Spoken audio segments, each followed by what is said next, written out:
all around, all over social media, all over YouTube, ang iPhone 15 Pro Max, no?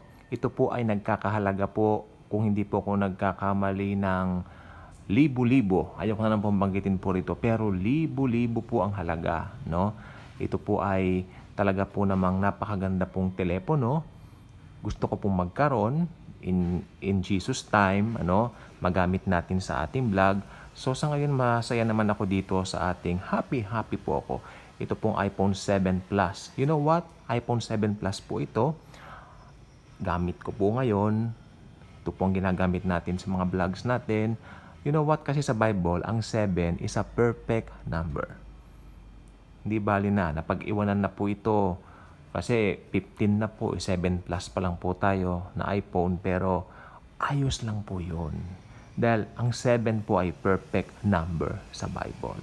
Okay? So, na-realize ko lang po kanina. Sabi ko, nung 2016, itong aking iPhone na ito ay talaga po namang bagong-bago. Noong mga panahon na yan, ito ang pinagkakaguluhan. Ngayon, iPhone 15 na, 2023. After 7 years din, no? Then, tamang-tama po sa devotion ko po kanina. Kaya mga Bibles po natin, please. Ito po yung devotion ko this morning. 2 Corinthians chapter 4 verse 18. 2 Corinthians chapter 4 verse 18. So, we fix our eyes not on what is seen, but on what is unseen. Since what is seen is temporary. I love that. But what is unseen is eternal. Sabi po ng Bible, temporary lang po yung mga bagay na nakikita ng ating mga mata ngayon. Totoo po yan. Amen? Pero yung mga bagay na hindi natin nakikita, ito po yung mga eternal matters. Salvation, di ba? To be with Jesus forever, yan po ay forever and ever. While maganda naman po itong mga bagong mga iPhone 15, mga bagong kotse, maganda po yan kasi regalo po ng Panginoon yan. Pero ang tignan po natin dito, lahat ng mga bagay na yan dilipas po. Okay, iPhone 15 ngayon, 2023. 7 years from now, 2030, may iba na naman pong bago na lalabas na cellphone. Maybe iPhone o maybe meron pong isang bagong company na uusbong Samsung. Amen? Hindi po natin alam kung ano po, pero ganyan po talaga, pabago-bago. So, nire-remind tayo ng Bible. Hindi po tayo inuutosan ng Bible. Nire-remind. We are being reminded na huwag titingin sa mga bagay na lumilipas. Dahil ito nga po mga bagay na lumilipas na ito ay talaga po namang temporary lang. Bagkus, ilagay natin at ituon natin ang ating mga puso at isipan doon sa mga bagay na hindi lumilipas. I mean, maging spiritual lagi tayo. Mahalaga po, lagi tayo nagbabasa ng Bible. Alam natin, naoobserbahan natin yung mundo.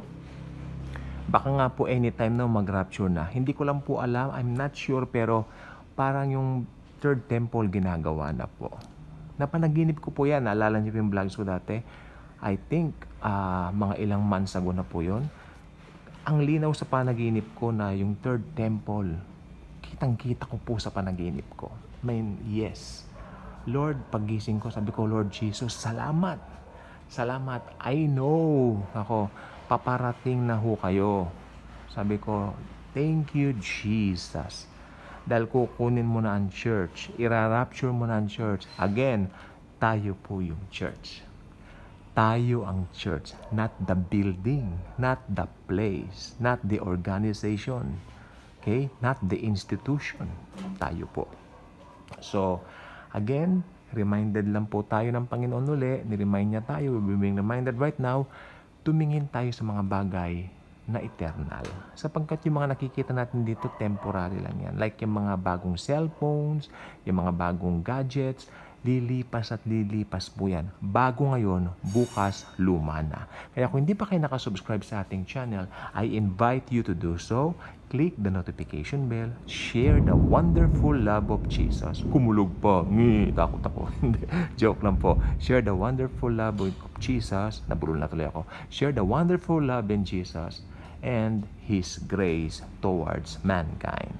Thank you. And as always and forever, Jesus truly loves us all.